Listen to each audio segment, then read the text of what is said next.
Namun siapa sangka jika di masa lalu, keberadaan penyihir benar-benar dapat mempengaruhi kehidupan sosial di masyarakat. Pada saat itu banyak masyarakat yakin jika di antara mereka ada beberapa orang yang mampu melakukan sihir. Lalu siapa sajakah mereka yang dikenal memiliki sihir dalam pengetahuan modern? Berikut 7 penyihir di dunia nyata versi on the spot.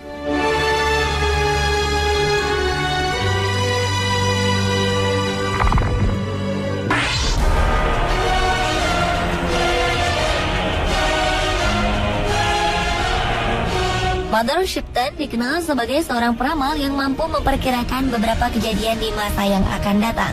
Namun demikian, kemampuan Mother Shipton untuk meramalkan beberapa kejadian baru diketahui pada 1641 atau 80 tahun sejak ia dikabarkan meninggal dunia. Ada beberapa ramalan Mother Shipton yang berhasil mencuri perhatian masyarakat luas. Namun yang paling mengguncang adalah ramalan tentang datangnya hari kiamat yang ditemukan pada 1862 oleh seorang penulis bernama Charles Handley. Ramalan yang memprediksi bahwa hari kiamat akan terjadi pada tahun 1881 dipublikasikan pada 1684. Di kemudian hari muncul beberapa versi ramalan palsu yang mengatasnamakan Mother Shipton. Wanita yang digambarkan sebagai sesosok wanita jelek dan menyeramkan itu dilahirkan di Knaresborough, Yorkshire pada 1488 di dalam sebuah gua yang sekarang dinamakan Mother Shipton's Cave. Nama Mother Shipton pun pernah dikaitkan dengan beberapa bencana yang terkait di Inggris Raya, Australia, hingga Amerika Utara pada abad ke-17, 18, dan 19. Mother Shipton sering menggambarkan ramalannya dalam bentuk rima, seperti sebuah puisi dalam literatur Inggris. Banyak ramalannya mengacu pada kejadian di masa depan maupun penerjemahan terhadap berbagai fenomena yang pernah dialami masyarakat di masa ia hidup. Tetapi banyak orang tetap merasa sulit mengerti tentang maksud dari setiap ramalan asli Mother Shipton.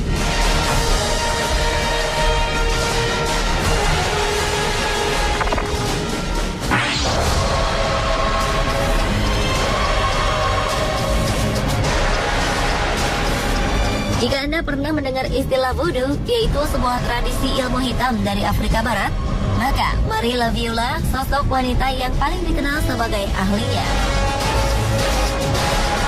Marie Laveau yang hidup pada 10 September 1801 hingga 15 Juni 1881 ini menjelma menjadi seorang ahli tenung terkenal di New Orleans, Amerika Serikat. Walau dikenal sebagai seorang ahli tenung, namun tak ada yang aneh dengan perilaku sosialnya saat itu. Pada masa epidemi demam kuning pada 1853, ia bekerja tanpa lelah sebagai seorang perawat. Banyak orang mengagumi dan menghormatinya. Bahkan dalam berbagai obituari, ia banyak digambarkan sebagai orang suci. Kehidupannya sebagai seorang ahli tenung terungkap setelah sebuah surat kabar menceritakan bagaimana ia memimpin upacara voodoo yang sensasional. Ia pun dianggap sebagai penyihir. Tapi akhirnya Marie Laveau memutuskan untuk berhenti melakukan praktek voodoo dan kembali mengabdikan dirinya secara eksklusif kepada gereja Katolik. Hingga kini masih banyak orang berdatangan ke makamnya di St. Louis Cemetery dengan berbagai tujuan, mulai dari ziarah sebagai penghormatan hingga berusaha memanggil kekuatan spiritual dari Marie Laveau.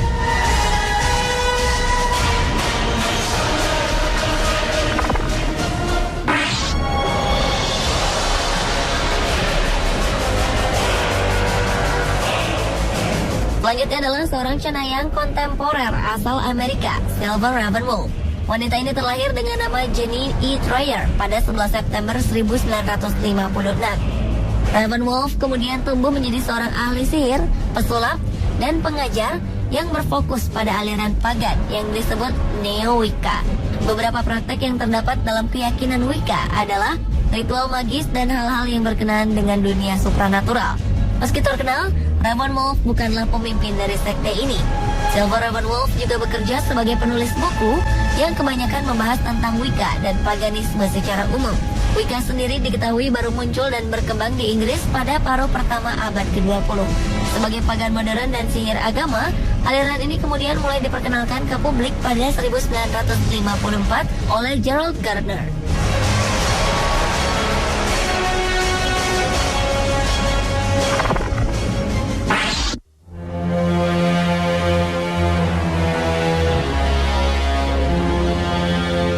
Dari sekian banyak penyihir yang ada di dunia, mungkin sosok Maggie Wolf lah yang paling misterius.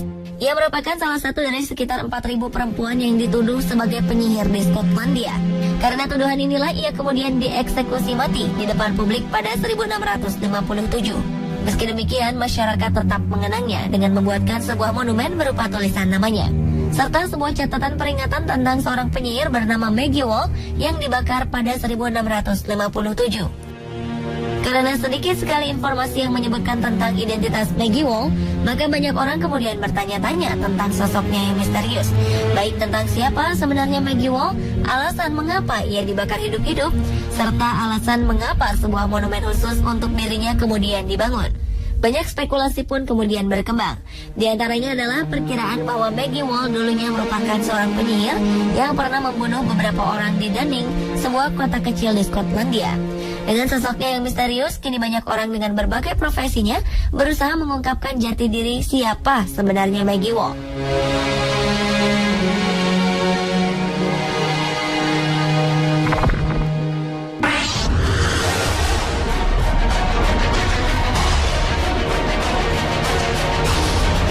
Seorang wanita dari keluarga kaya yang berasal dari Toulouse, Prancis, ia diduga memiliki kemampuan untuk melakukan sihir, hingga kemudian dihukum mati pada 1275.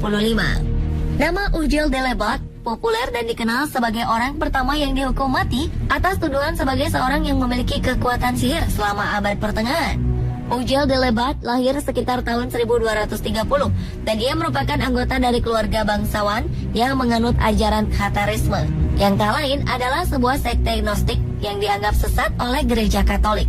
Ia pun pernah dituduh sebagai orang sesat yang memiliki hubungan terlarang bersama iblis, hingga melahirkan seorang raksasa pemakan daging yang memiliki kepala serigala dan ekor ular. Dari raksasa inilah masyarakat kemudian mengaitkannya dengan kehilangan bayi-bayi mereka yang diduga telah dimakan raksasa itu.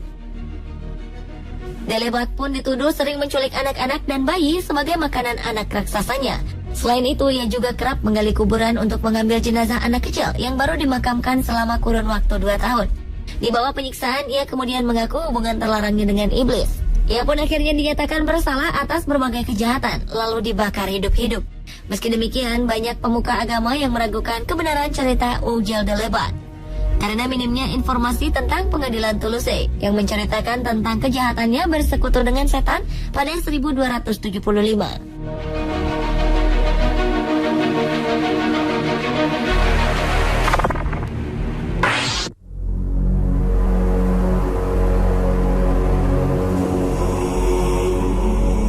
Nama Morgan Le Fay dikenal sebagai seorang penyihir hebat di dunia. Sosoknya digambarkan sebagai musuh abadi Raja Arthur, pemimpin legendaris Inggris dari awal abad ke-5 hingga akhir abad ke-6. Morgan Le Fay yang kabarnya sebenarnya masih memiliki hubungan garis keturunan dengan Raja Arthur, konon merupakan murid langsung dari penyihir hebat dan legendaris di Inggris bernama Merlin.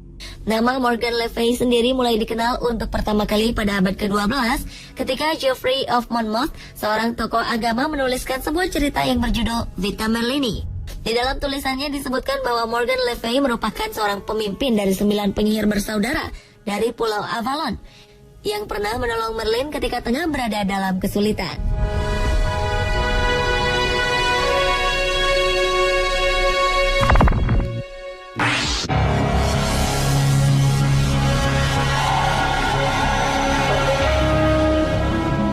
Pada abad ke-17 di wilayah kota Leonardtown, Maryland, seorang legendaris abad ke-17, Moldair, dituduh memiliki kemampuan sihir yang jahat.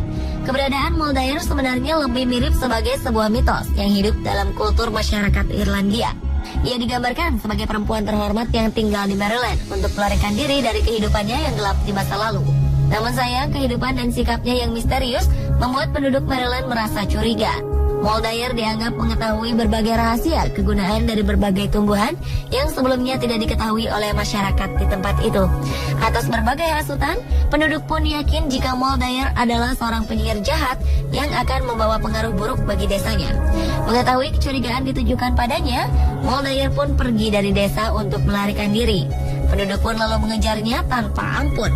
Dalam peristiwa yang terjadi pada malam hari di musim dingin ini, Moldair pun akhirnya tewas membeku akibat kedinginan.